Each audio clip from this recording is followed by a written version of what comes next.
Buenas noches, bienvenidos a un nuevo espacio del otro lado de la realidad donde les volvemos a proponer un viaje fascinante. En este caso el viaje es al centro de la mente, un viaje que pretende descubrir no los enigmas del espacio exterior, sino los enigmas del espacio interior. Hablaremos de la hipnosis, de un concepto que durante muchos años se ha asociado televisivamente a personas que pierden el control sobre sí mismos, a personas que en estado casi de somnolencia, de sueño, de hecho la palabra hipnosis viene del griego hipnos, sueño, son capaces de toda clase de proezas extraordinarias. Pero alejándonos del espectáculo, vamos a proponer una nueva visión de la hipnosis, algo que forma parte de la vida cotidiana, tanto que probablemente muchos de ustedes han estado hipnotizados en vida por cuestiones tan dispares como, por ejemplo, la pequeña pantalla, la televisión. La publicidad en televisión, en muchas ocasiones, está diseñada de manera deliberada para sugestionar, para hacerles entrar en un estado paralelo de conciencia, para invitarles al consumo o para invitarles a votar. De hecho, por ejemplo, en las elecciones norteamericanas recientes, la publicidad estaba precisamente diseñada de una forma en la que los colores, los sonidos, el ritmo, la cadencia de las palabras, la repetición, incitara a los votantes norteamericanos a votar en un sentido o en otro. Incluso cuando conducimos, cuando estamos en una carretera transcurriendo por altas horas de la madrugada por un camino o por una autopista, a veces también conducimos en un estado de semi-hipnosis. Nos fijamos solo en las líneas blancas que están sobre el asfalto y funcionamos de manera automática. La hipnosis, por lo tanto, es algo que nos rodea permanentemente. Para hablar de esto, para profundizar en sus misterios, tenemos en la mesa a unos invitados de excepción. Por un lado, tenemos a Amador Cernuda. Buenas noches, Amador. Buenas noches, ¿qué tal? Amador nos acompañó ya en un programa anterior dedicado a los Shaolin. Él es doctor en psicología, director de investigaciones del Instituto Alicia Alonso de la Universidad Rey Juan Carlos y durante las últimas 4 Olimpiadas ha sido psicólogo del equipo de gimnasia. Nos hablarás de la aplicación de la hipnosis a el mundo del deporte de élite. También tenemos en mesa a Ramos Pereira. Buenas noches. Buenas noches. Ramos es periodista, presidente de la Sociedad Española de Parapsicología y vicepresidente del Club Siglo XXI. Ramos, esto que veíamos como periodista de la publicidad de las elecciones norteamericanas es algo que sí que tiene un poco de componente hipnótico, ¿no? Sí, eso sin lugar a dudas. Lo que pasa es que ha habido un aprendizaje por parte del telespectador que ya no ocurre exactamente igual como ocurría antes. Es decir, que, por ejemplo, estas imágenes ya la gente se está acostumbrando a verlas. Es decir, que, por lo tanto, ya cada vez hay que ponerlos a mayor velocidad para que la gente no los capte conscientemente. Pero si una imagen impacta en nuestro cerebro y no es uno consciente de que la tiene, evidentemente puede estar condicionando su apetencia de saber, de conocer algo, o de beber, o de... Sí. Pero, Amador, por ejemplo, se hablaba, la teoría es que si se coloca una imagen cada un 24avo de segundo, se puede, digamos, transmitir una información que el receptor no ve conscientemente, pero sí ve inconscientemente. Sí, bueno, la capacidad de percepción del ojo humano es impresionante. Y cómo eso llega al cerebro todavía es en muchos casos un misterio. Lo cierto es, en los trabajos que hemos hecho nosotros, a 4 milisegundos somos capaces de leer la página entera de un periódico y como en todo ese texto escrito existe una palabra que a ti emocionalmente te vincule, automáticamente das una señal registrable en un electroencefalograma o en cualquier unidad fisiológica. O sea que a esa velocidad captamos la información. Si esa información de alguna forma entra en algún tipo de necesidades propias, que es lo que utiliza la publicidad subliminal o este tipo de intervenciones, rápido salta un esquema en que se afecta la capacidad de la atención selectiva y el cerebro coge eso como un elemento muy importante. Y lo grave de esto, en algún sentido, es que esto sigue trabajando cuando perdemos conciencia, porque muchos de estos estímulos subliminales se quedan ahí archivados a nivel preconsciente y cuando pierdes conciencia, te echas una siesta, te duermes, pues se reactiva toda la información y obviamente produce un efecto en tus líneas de pensamiento que puede modificar una opinión o puede que compres un producto, que votes un partido político concreto. El cerebro es una extraordinaria esponja, además de un complejísimo ordenador, por poner un símil pobre, porque realmente un ordenador no llega a las capacidades de control que tiene el cerebro humano. Y para comprobar hasta qué punto el cerebro es una esponja, hasta qué punto somos sugestionables y cuáles son los límites que tiene nuestra percepción en un estado de conciencia especial como es el de la hipnosis, hemos invitado a nuestro plató a Ricard Bru. Buenas noches, Ricard. Buenas noches. Ricard, además de hipnólogo y diplomado en psicología clínica, es director del Instituto Flashback de Málaga. Dirigiste hace algún tiempo un programa de televisión, trabajaste en un programa de televisión llamado Flashback, precisamente, sí. donde pasaron 400 personas a las que sometiste a hipnosis. Aquella experiencia fue extraordinaria, incluso para la televisión mundial, ¿no? Fue un poco de récord, porque había que contar que cada semana teníamos 6 personas en plató, donde se les hacía una regresión. Una regresión para intentar solucionar problemas, para investigar, para hablar de sucesos. Y sí, realmente eso fue un trabajo ingente, pero yo me siento muy satisfecho de aquella época. Una de aquellas 400 personas fue María José Romero. Buenas noches, María José. Buenas noches. Eres ama de casa, vienes de Sevilla y nos acompañas esta noche porque vas a dejar que Ricard Bru otra vez te coloque en estado de hipnosis. Bien, me gustaría preguntarte, tú el estado de la hipnosis, después de haber ya pasado por esta experiencia, ¿cómo lo sientes? O sea, ¿cómo lo ves? Es algo demasiado especial. Cuando lo vivo es una cosa bastante fuerte. Y luego con el tiempo, ya después de vivir todas estas experiencias, le va sacando una parte bastante buena, bastante positiva. María José va a ayudarnos a una experiencia con Ricard que va a consistir en hacer un viaje al pasado de María José.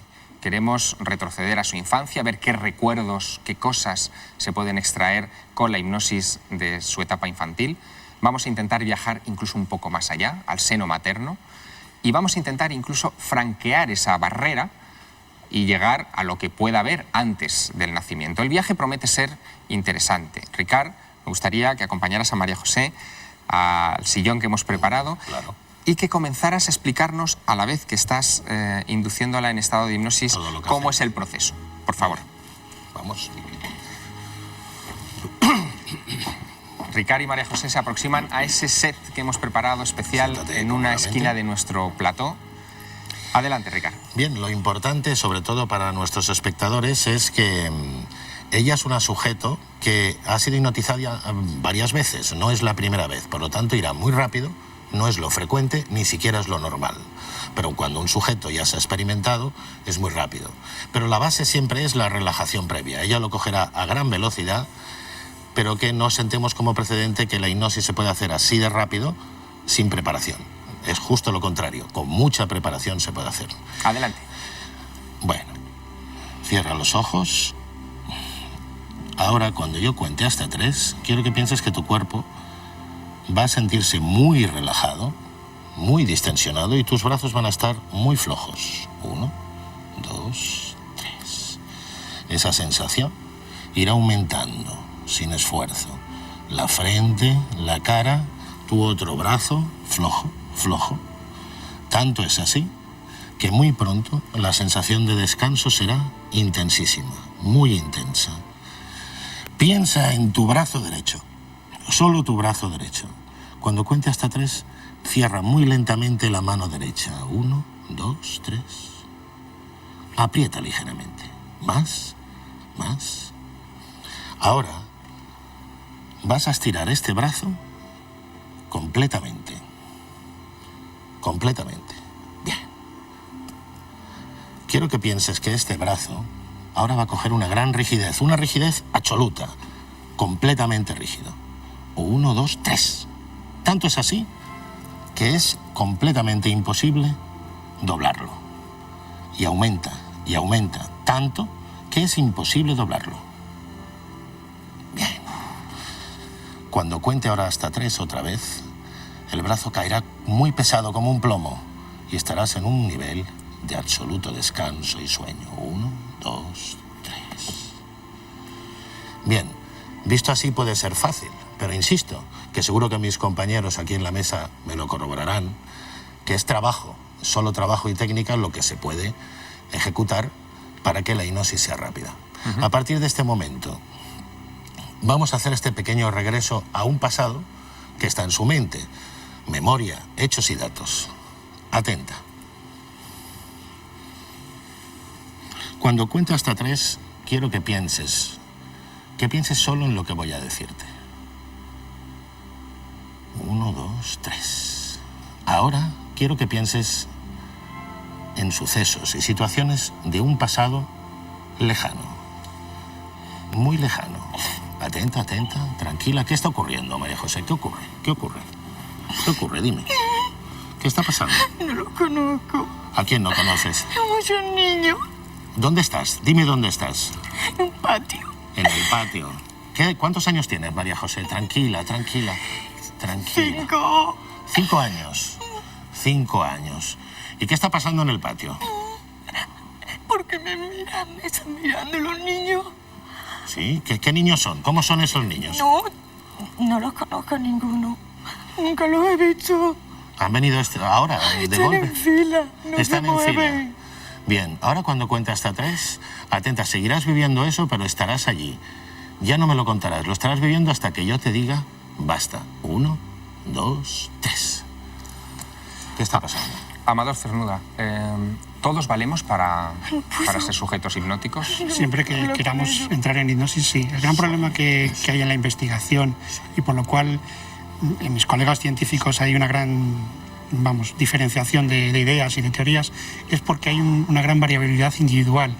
Cada individuo experimenta la hipnosis de una forma, entra de una forma más profunda o menos, e incluso el mismo individuo en diferentes experiencias tiene diferentes grados de profundización o diferentes características que condicionan esa experiencia en ese momento.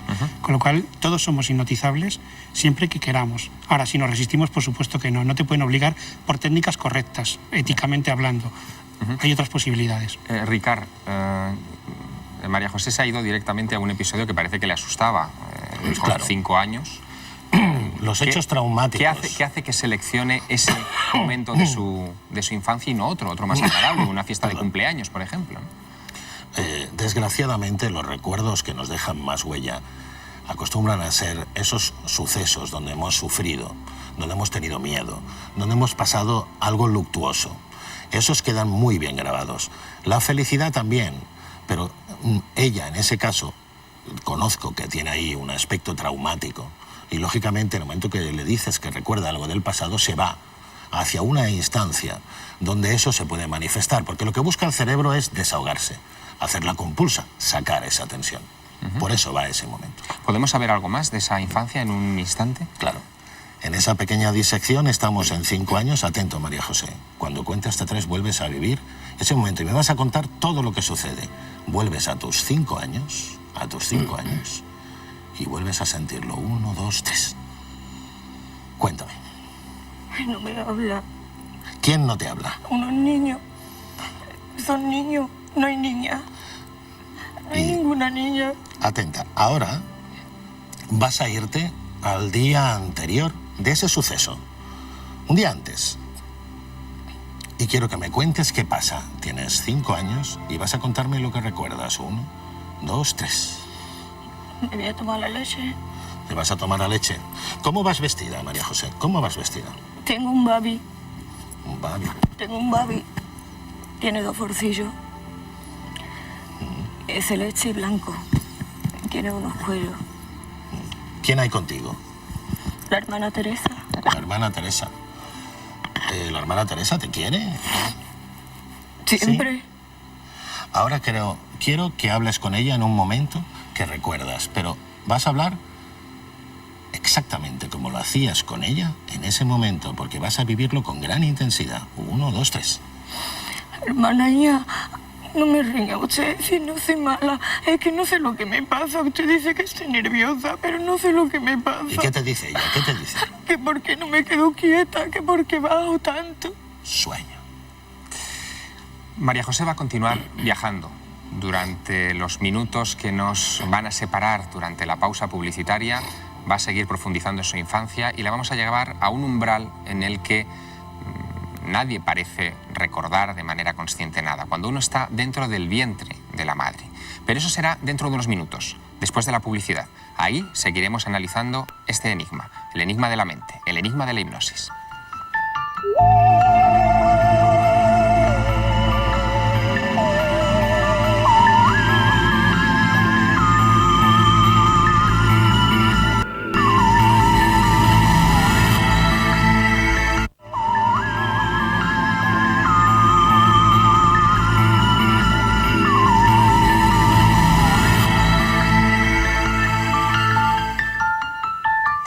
Proseguimos nuestro viaje en el interior de la mente de María José Romero, una ama de casa sevillana que se ha puesto en manos de Ricard Bru, que desde hace unos minutos está llevándola de viaje a su infancia. Ahora queremos, Ricard, hola, buenas noches otra vez, queremos, Ricard, que conduzcas a María José un poco antes de esos 5 años que antes nos estaba describiendo con esa, con esa forma tan viva, ¿no? De esa forma tan viva. Ha ido a buscar su recuerdo traumático, pero vamos a ponerla en otra edad.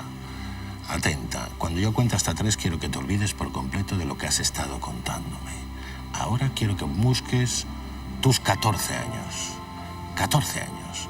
Cuando yo cuente hasta 3 vas a coger un día de verano de tus 14 años. 1, 2, 3.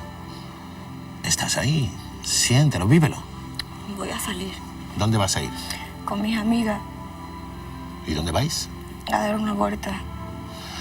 Ahora, cuando yo vuelva a contar hasta 3, no me lo cuentes. Lo estás viviendo, lo estás sintiendo y así me lo vas a narrar. 1, 2, 3.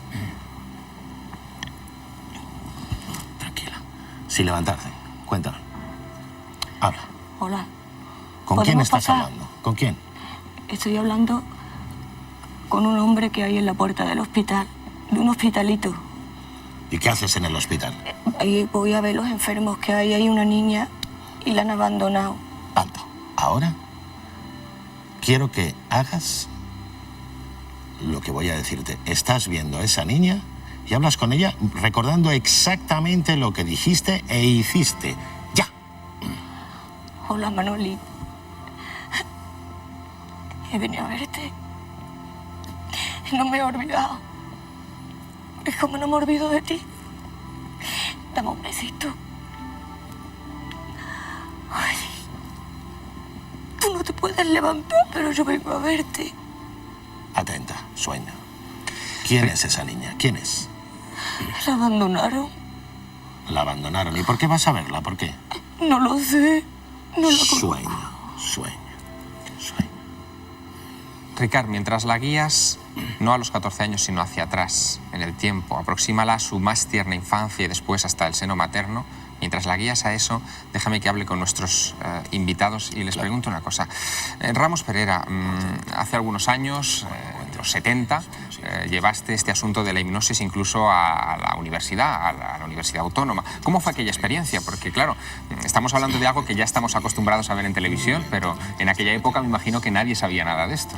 Efectivamente, año 74, 75, 76. Yo entré en la Cátedra de Humanidades con el profesor de Solas y allí hicimos un curso de técnicas Psi Omega, que son técnicas de interiorización de los estados de conciencia. Y estuvimos dando un curso completo que asistieron entonces los príncipes de España, entonces, todavía no reyes. Y se mostraron muy interesados en estas técnicas. Y luego doña Sofía se matriculó en este curso, se matriculó en Humanidades después. Y Gratiniano Nieto me propuso, el rector de la Autónoma, me propuso que fuese interfacultativo, porque había alumnos que querían dar el curso, seguir el curso, y que eran de otras facultades. E hicimos 2 cursos más interfacultativos, sí. Supongo que la experiencia de introducir la hipnosis en la universidad no fue del todo fácil, Amador, que habría su resistencia, sobre todo en la Facultad de Psicología, ¿no? Sí, claro, porque es un tema muy maldito, ¿no? Históricamente la hipnosis tiene una trayectoria que se pierde en los tiempos. Y en la propia historia de la psicología, la psiquiatría, obviamente el gran momento es cuando Freud elabora el psicoanálisis. Pero el gran problema que hubo es que luego Freud repudió la hipnosis. En realidad, según sus biógrafos, el gran problema que tuvo Freud con la hipnosis fue que le costaba hipnotizar. No tenía la habilidad personal de hacerlo con la suficiente gracia y profundidad en los pacientes. Y luego también ciertos celos de su mujer por aquellas historias que había de que si el paciente se enamoraba del terapeuta y demás, y eso le hicieron abandonar la hipnosis y ir hacia la asociación libre. A lo mejor un psicoanalista que me escuche se enfada de la forma, no, lo digo con todo el cariño porque Freud hizo grandes aportes y sobre todo en la hipnosis también. El problema es que al archivarla en el almacén, el área psicológica que más sensibilidad podía tener hacia estos temas abandonó. Y luego, pues, ha sido un tema muy maldito en el sentido de que la investigación no coincide. Hay cientos de estudios, hay 150 años de publicaciones sobre este tema. Quizás los 30 últimos años son los más interesantes en cuanto a rigurosidad, pero hay muchas cuestiones que un autor dice blanco, el otro dice negro, con el mismo criterio y rigurosidad. Y eso no permite establecer una teoría, y eso en la ciencia es muy grave. Bueno, supongo que en todo lo relacionado con la mente, claro, eso ocurre bastante, ¿no? Y por eso es muy difícil, ¿no?, abordarlo. Claro. Ramos, vamos a viajar ahora con Ricard Bru y con María José a un momento que es la aproximación al seno materno. Me gustaría preguntarte, ¿esto es posible que sea un recuerdo o puede ser también lo que los expertos llaman una falsa memoria? Algo que funcione por sugestión, por lo que han visto en televisión, por sus lecturas. Sí, como tú decías antes, el cerebro humano se distancia muchísimo del ordenador. El ordenador es más previsible. El cerebro humano fabula y fabula también, por ejemplo, en los sueños. Pero es muy importante, desde el punto de vista del psicoanálisis, qué fabulaciones son y cuáles no son fabulaciones. Es decir, que puede haber ahí recuerdos dormidos que estén ahí y hay fabulaciones. Es una mezcla, como en los sueños, es muy parecido. Hablaremos ahora de la posible información veraz que ha dado la hipnosis en algunas ocasiones, pero nos vamos a ese lado especial del plató esta noche, donde está Ricard Bru. Ricard, ¿qué está ocurriendo? La ha ido llevando muy lentamente a 3 meses de vida. Si te parece, proseguimos desde ahí hacia abajo. Atenta, 1, 2, 3. Tienes ahora 3 meses. Recuerda, 3 meses. Siéntelo. 3 meses. Estás en la cunita, siéntelo, siéntelo. Ahora, cuando yo te diga, podrás decirme lo que sientes. Podrás hablar normal y decirme lo que sientes. 1, 2, 3. Estoy bien. ¿Qué haces? Tengo música. ¿Tienes música? ¿Cómo es esa música? Bonita. ¿Puedes tararear esta música? Tararéala.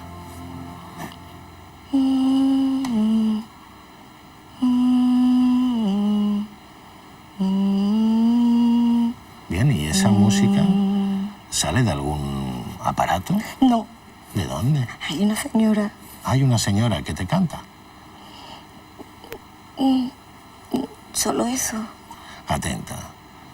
Ahora vas a dejar los recuerdos de 3 meses y te vas a ir justo a pocos días de tu nacimiento, cuando habías nacido y solo tenías apenas 2 o 3 días de vida. 1, 2, 3.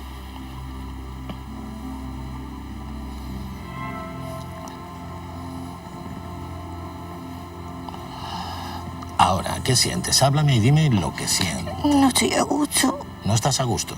¿Por qué no estás a gusto? Que no quiero que me saquen a la calle.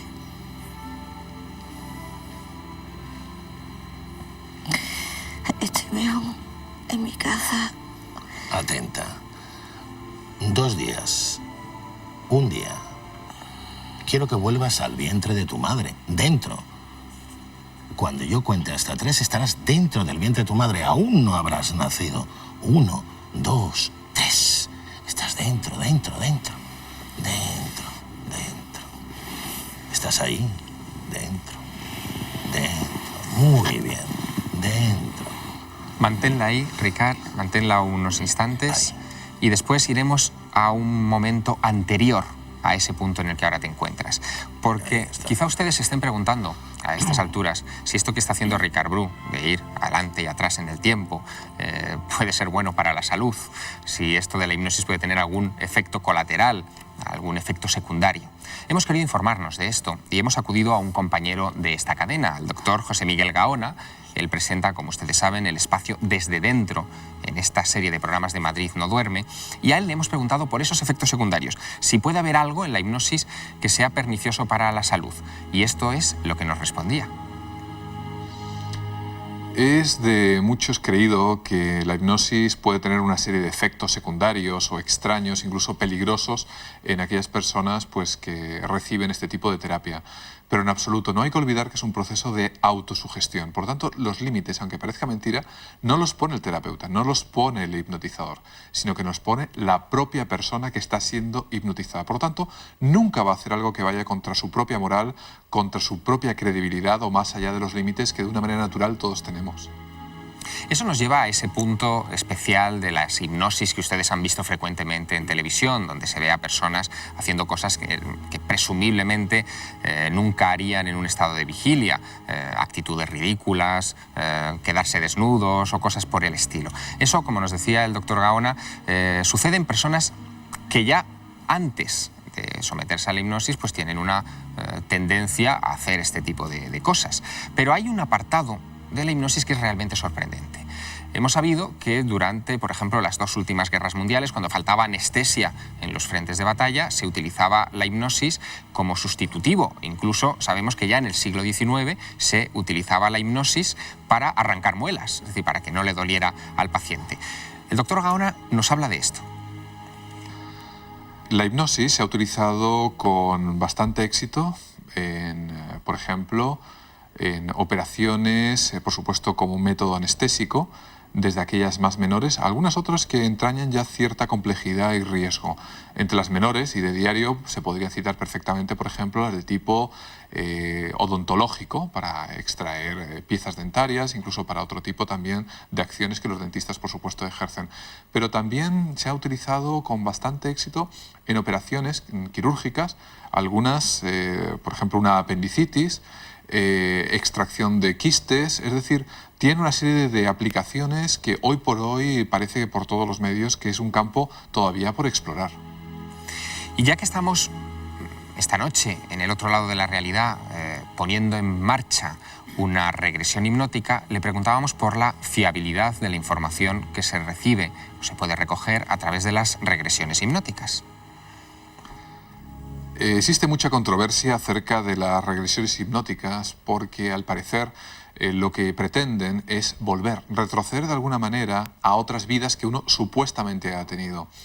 En mi experiencia personal no deja de sorprenderme que la mayor parte de las personas que sufren ciertas regresiones siempre escogen, por así decirlo, ser los personajes o los protagonistas de historias muy interesantes en el Antiguo Egipto, en Roma o bien en épocas del Renacimiento en los que la verdad parece más propio de una película o el argumento de un buen guión de cine.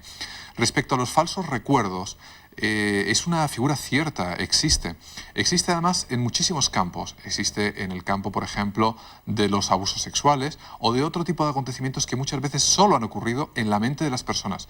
Pero lo interesante respecto a esto es que aquellos que tienen estos falsos recuerdos los viven realmente como si fuesen parte de su vida. Por lo tanto, no distinguen hasta qué punto son falsos y hasta qué punto son no ciertos. Por lo tanto, provocan grandes conflictos, por ejemplo, desde el punto de vista legal, a la hora de poder valorar ciertas situaciones. La ciencia, la psicobiología, ha adelantado bastante en los últimos 2 o 3 años, y de hecho hay un número de experimentos, especialmente con la tomografía de emisión de positrones, que es una técnica analítica por el que se puede ver la actividad cerebral, porque se ha visto algo muy curioso. Los falsos recuerdos se producen en un área del cerebro totalmente distinta a los recuerdos verdaderos. Por lo tanto, creemos que en un futuro muy próximo se podrá dilucidar con mucha efectividad cuáles son verdaderos y cuáles son falsos. No le podemos hacer una tomografía a María José en estos momentos. Cuando avance un poco más la tecnología lo intentaremos, pero vamos a ver si este recuerdo que nos va a ofrecer ahora nos arroja alguna luz sobre algún aspecto, bueno, de su vida o hipotética vida anterior, porque eso es lo que vamos a intentar, Ricard. Hemos llegado ya a ese momento anterior al nacimiento y sí, le vas a conducir a un estado de tiempo anterior. Sí, en la vida fetal, ¿alguna cosa o prosigo? Yo creo que vamos a proseguir, vamos a ir hacia atrás en el tiempo. Atenta, ahora vas a disminuir más tiempo. En vez de tener cerca de tus 9 meses de vida, ahora vas a estar dentro del vientre de tu madre, pero vas a ser muy pequeñita, tan pequeñita que flotarás. Notarás esa sensación de flotar en todo tu cuerpo. Atenta. Solo 3 meses de vida, 3 meses, 3, y disminuyendo ese tiempo, disminuyendo, 2 meses, te vas haciendo muy pequeñita, 1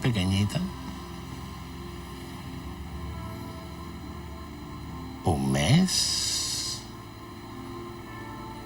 muy pequeña eres, 15 días, 3 días de vida. Ahora, atenta. Cuando yo te vuelva a contar hasta 3, irás al instante, a ese momento que se generó tu vida. 1, 2, 3. En ese instante. Y dime ahora, en ese instante, ¿qué es lo que ves? ¿Qué ves en ese instante? Háblame, puedes hacerlo, háblame. ¿Qué estás viendo? ¿Qué ves? ¿Qué ves? No puedo ver bien. ¿Qué ves? Dime qué ves. Está azul. Todo está azul. Está azul. Ahora, un poco más atrás, antes de ese momento, antes, ves hacia otro plano, hacia donde te lleve tu recuerdo, hacia atrás. Ahora, y cuéntame todo lo que ves, todo, todo. Hay tierra. Ahí tierra. ¿Y qué estás viendo? Dime lo que estás viendo, cuéntame lo que ves. Vamos caminando. Caminando. ¿Quiénes vais caminando? Va una mujer. Sí. Tiene un cántaro. ¿Y tú? Yo no tengo nada en las manos. ¿Tú eres mujer? Sí, pero muy chiquitita. ¿Qué edad tienes? 3 años. ¿Y dónde estás? ¿En qué sitio estás? ¿En dónde? Muy lejos. Es de día, hay un mercado. Y tengo una ropa más fea. ¿Cómo es esa ropa? Y parece saco. Parece un saco, no tiene saco? ni forma. Sí. Ahora dejas de verlo y lo vives con una intensidad total, porque estás ahí, porque vuelves a vivirlo con total intensidad, ese recuerdo. Ahora, Vámonos. Vámonos. Vámonos para casa. Yo no quiero comprar nada. Vamos. Vamos. Vámonos. ¿qué hay a tu alrededor? ¿Qué ves? Y están vendiendo cosas y gritan la gente, gritan gritan? mucho. ¿Qué gritan? Hay un hombre que está corriendo ¿Por y van qué? detrás de él como unos soldados. Hay unos soldados que van detrás de ese hombre. Sí. Y las calles son estrechas, son antiguas. Ahora, ¿vas a guardar ese recuerdo? Sueño. Ha hecho uno de los típicos pasos después del feto, se ha instaurado en una historia que podríamos, a partir de ahí, el tipo de preguntas, cómo le pregunte y hacia dónde la lleve, pues nos irá enriqueciendo. O nos irá... Ahora te pediré, Ricard, que tratemos de averiguar algo más de la época en concreto en la que se están situando esos hechos.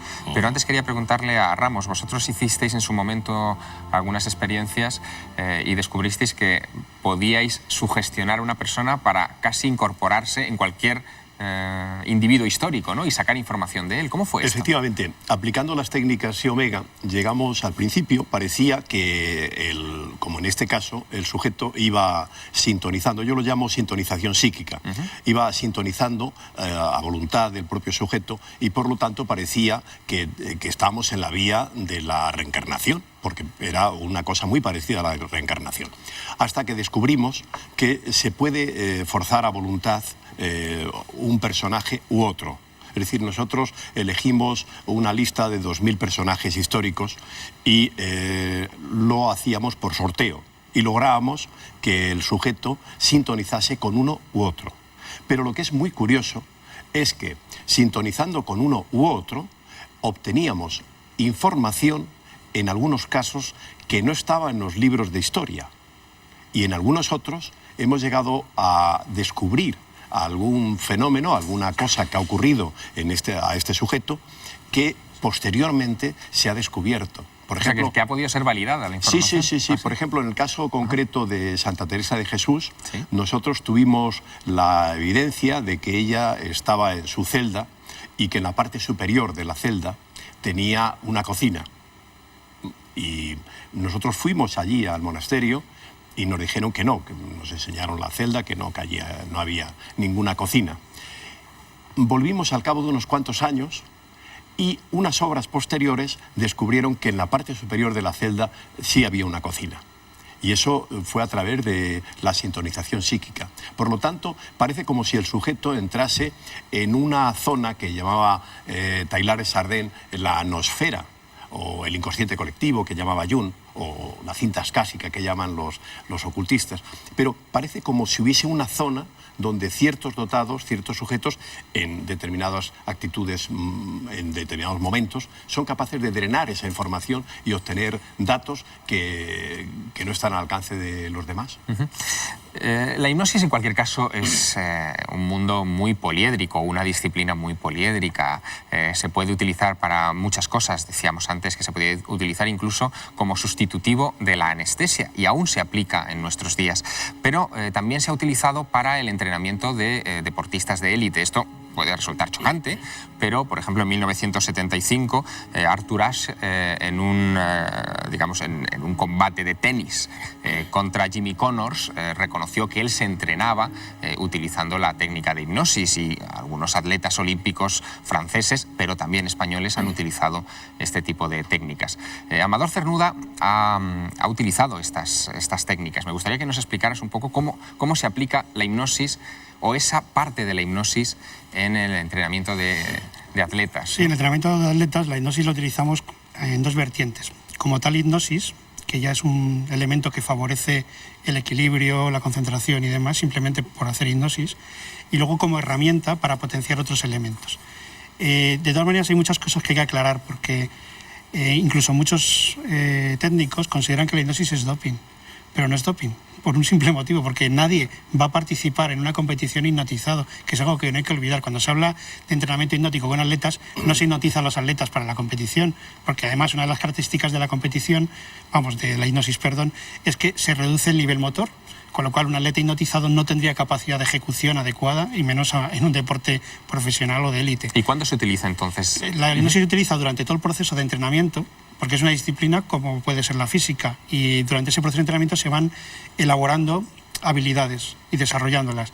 La hipnosis te permite superar muchos temas personales, te incrementa la autoestima, te incrementa la concentración, la motivación, sirve para potenciar las técnicas de visualización, mejorar técnicas. Por ejemplo, en un tenista, un tema que tienen todos los técnicos que cuesta mucho, el tenis está súper estudiado científicamente y muchas veces se sabe que un tenista falla porque la empuñadura es incorrecta. En vez de ponerle la mano así hay que girarla un poquito para acá.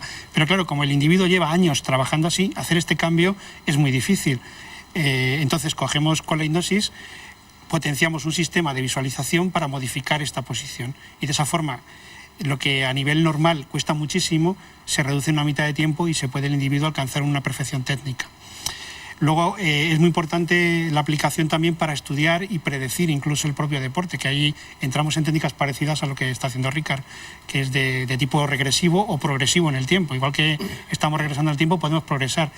Y muchas veces podemos hacer un test previo de lo que un individuo puede sentir, padecer o cómo está de seguro ante una competición futura, haciendo una progresión en el tiempo. Imaginariamente la mente tiene esa capacidad. Entonces en hipnosis hacer la progresión y dice, ya estamos en la Olimpiada.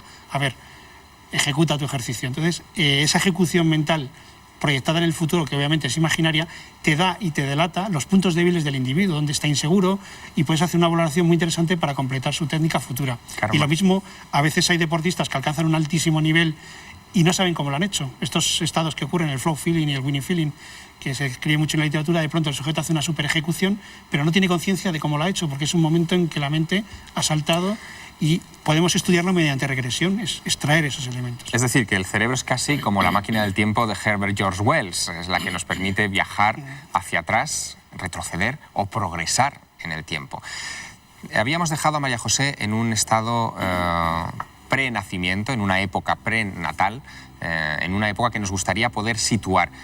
Ricard, te invito a que le hagas las preguntas para situárnosla en la época y que poco a poco la vayas sacando de ese trance y regreséis a la mesa con nosotros. Atenta, cuento hasta 3. 1, 2, 3. Intenta buscar en tu mente en qué época estás, qué año es. Atenta. ¿Qué año es? 800 y algo. Búscalo exactamente. 839. 839. 40. 39, 40. Bien. 839. ¿En qué parte? ¿En qué parte? ¿Qué lugar? ¿Qué lugar es el que está cerca de ti? ¿Qué lugar? ¿Cómo se llama ese lugar? Yo no sé. No sé. sueño. Un pequeño paréntesis solo porque ahí ha pasado algo muy interesante al haber sido una pregunta al azar sobre fechas y datos que no sé si nos dará tiempo de hablar. Me dices que la saque del estado. Atenta, cuando yo cuente hasta 3, quiero que todo esto lo recuerdes todo, pero que vas a salir de este estado de concentración y de relajación muy bien, muy tranquila, muy relajada, muy positiva, muy bien. Irás dejando este estado gradualmente. Cuento hasta 5 y saldrás perfectamente de él. Volverás a ser tú en todo momento, volverás a tu tiempo y hora actual. Atenta, 1, 2, despejando, estirando los brazos, 3, estira, 4, 5. Hola, María José, ¿estamos bien? Bueno. Mientras os acercáis a la mesa, Ricard y María José, yo quería introduciros a otra persona que hemos consultado a la hora de elaborar este programa. Él ya es conocido de todos ustedes, es Ramiro Calle, profesor de yoga, fundador del Centro Sadhak, autor de un reciente libro que se titulaba Yoga para Todos, y le hemos preguntado si los estados de meditación, algunos estados yógicos, tienen algo que ver con la hipnosis o no, que es algo que en algunos ambientes siempre se ha preguntado. Ramiro, como siempre, atento, ha respondido a nuestros requerimientos. Tienen muy pocos puntos en común. Ya los textos más antiguos, el Mahabharata, los Upanishad, hacían una diferenciación muy clara entre lo que es el estado de sugestibilidad de la hipnosis y lo que son los estados de trance místico del yoga. Lo que sí podemos decir es que en la hipnosis se utilizan a veces técnicas como la relajación y la concentración, pero la hipnosis sigue un camino totalmente diferente a lo que son las técnicas de superación de la consciencia ordinaria del yoga. Aclarada esta duda, es obligatorio darle la bienvenida a la mesa a María José. Hola. Hola. ¿Qué tal? ¿Cómo te encuentras? Bien. Bien. ¿Recuerdas algo de lo que ha pasado durante todo ese trance? Sí. Sí. Lo que mejor recuerdo es un traje que parecía un saco. Como un que saco. tenía puesto como un saco. Y luego habían unas calles donde vendían, y sí recuerdo que vendían como unas especias, pero redondas. Y unos puestos, era muy pobre, era mucha miseria. La gente descalza, yo también iba descalza. Tenía como algo atado, un cinturón que me ataba el mismo saco. No llevaba manga, no estaba ni pelada ni corta, o sea, el pelo me crecía según podía. Y... Habías dicho también que estabas en 1839, Sí. más Eso yo más o después menos. sí que estaré una indicación del Perfecto. tema. Y también has estado en el seno materno, es decir, Ricard te ha llevado al seno materno. ¿Recuerdas también esa parte? Sí. Ha tenido una orden, perdón, Sí. Javier, de que lo recordara todo, ¿eh? Ajá. Porque me imaginaba que le ibas a preguntar, pues activar al máximo la memoria, no dejarla en ningún nivel de aturdimiento, o sea que por eso lo va a recordar todo. ¿Qué querías decirnos de esto de la fecha, Ricard? Sí, porque mis estudios, hombre, que no es que sean de los más elevados, pero sí desde luego han sido constantes, dicen que cuando se preguntan fechas y datos a los sujetos en estado de viaje, para mí esto es el viaje exploratorio de investigación, normalmente si no están asociados a algo que tenga que ver con la cronología, dan una cronología muy arbitraria.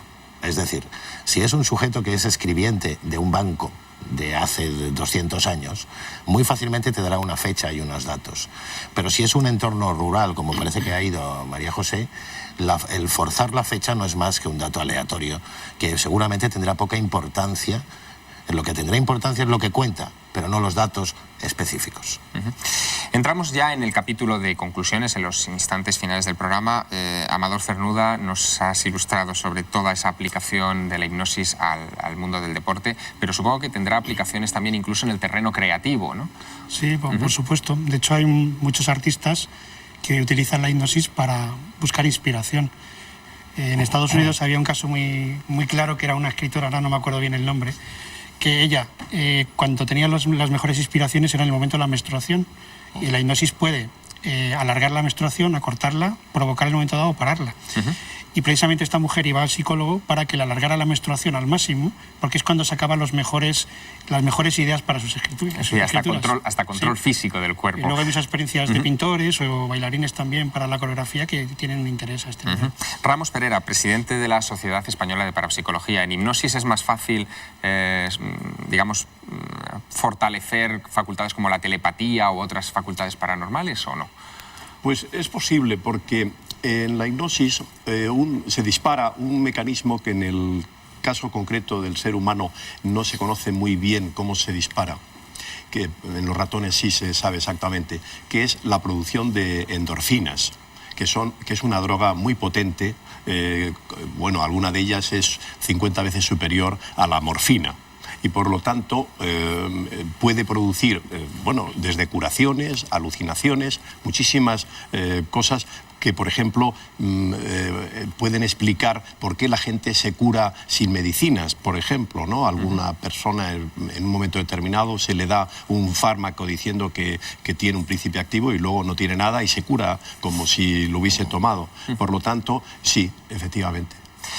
Ya ven, la mente es una caja de sorpresas que habrá que ir abriendo con cuidado y explorando poco a poco.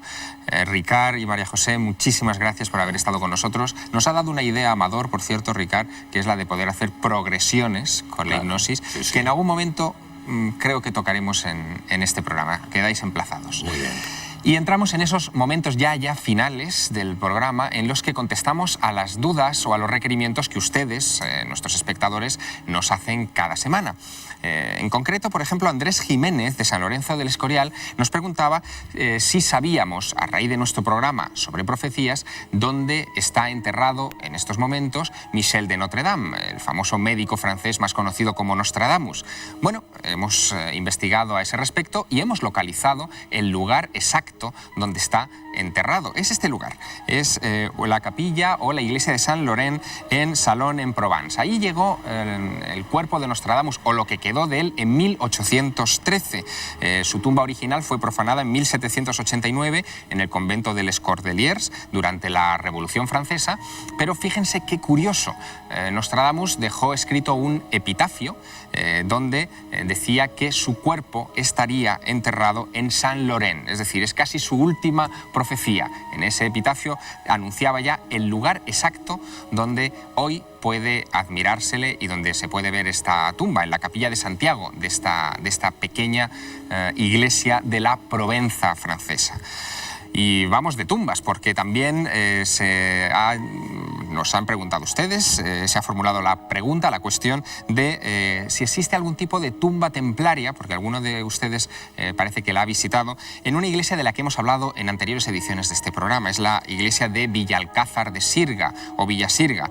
Laura Ramírez, en concreto, de Guadalix de la Sierra, nos preguntaba por esto, y efectivamente, aquí dentro, en esta iglesia, dentro de la capilla también de Santiago, se encuentra una tumba muy peculiar. Está rodeada de otras dos, una del infante Felipe, hermano de Alfonso X el Sabio, y otra de su segunda esposa, de Leonor Rodríguez de Castro, y es una tumba que pertenece a un caballero con nombre, conocemos, que se llama Juan Pérez, que dicen que es templario, pero hay muchísimas dudas al respecto. Fíjense bien en estas imágenes, porque en ellas se ve, por ejemplo, cómo sostiene en uno de los brazos un ave de caza, cetrera, y los templarios sabemos por la historia que tenían prohibida la caza, solamente se les permitía cazar leones. Ahí vemos esa ave. Y además, los templarios no solían enterrarse en cajas, sino que se les enterraba con el rostro vuelto hacia tierra. ¿Qué puede ser esto? Realmente lo ignoramos. El sepulcro de Juan Pérez está vacío y nos ha dejado muchas incógnitas a ese respecto. Y queda, desde luego, pendiente una encuesta que teníamos en Internet, a la que ustedes están votando masivamente a través de la página www.telemadrid.es. Lo que hacen ustedes siempre es acudir a la pestaña de programas, buscar el otro lado, hacen clic allí, hacen clic en otro icono que pone encuesta, y han estado ustedes votando y van a seguir votando, porque queremos saber más sobre las los profetas o profecías que les parecen a ustedes más precisos. Les ofrecíamos 4 posibilidades: Nostradamus, San Malaquías, las niñas videntes de Fátima o el código secreto de la Biblia. Bueno, los resultados son bastante curiosos. Nostradamus tiene para ustedes un grado de fiabilidad del 28,64%, San Malaquías del 7,73%, muy poco, esto de momento. Las niñas videntes de Fátima, las que menos, son un 5,25%, y lo que más, el código de la Biblia, esa especie de profecía tecnológica que alcanza casi el 60%. Como queremos saber más de su opinión, les invitamos a que sigan votando. Y por supuesto, les invitamos a que nos escriban, que lo hagan a través de nuestro correo electrónico madrid.elotrolado@telemadrid.es, o que nos escriban y manden sus imágenes, sus comentarios, sus postales a nuestra dirección postal, la dirección que aparece en estos momentos sobreimpresionada en su pantalla y que les dejamos que tomen nota rápidamente si tienen papel y bolígrafo a mano. Y por supuesto, les emplazamos aquí, en este mismo estudio, dentro de 7 días para seguir explorando algunos otros enigmas de los que nos rodean. La semana que viene será un programa especial, un programa en el que vamos a contar con muchas de sus preguntas y vamos a tratar de dar respuesta a muchas de sus inquietudes. Será otro especial Línea Abierta, que es como llamamos a esta clase de programas los que integramos el equipo del otro lado de la realidad. Ya lo saben, están cordialmente invitados. Muchas gracias a nuestros invitados y hasta la semana que viene, dentro de 7 días. Buenas noches.